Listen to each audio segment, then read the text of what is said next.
একজন থাক না, ঠিক আছে, একজন নাম ডাকছে।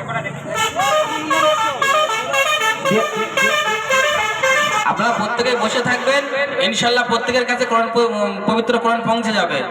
আপাতত আমাদের হুজুরের হাত দিয়ে 2-5 জনের হাতে তুলে দেবো, বাদ বাকি আমাদের যারা আছেন প্রত্যেকেই আপনাদের কাছে পৌঁছে দেবেন ইনশাল্লাহ। কেউ ওটা করবেন না, কেউ উঠবেন না। আমানুল্লাহ লস্কর, আমানুল্লাহ লস্কর,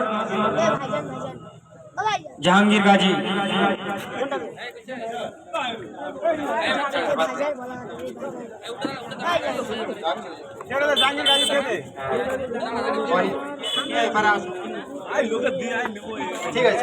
ওয়াহিদ হোসেন,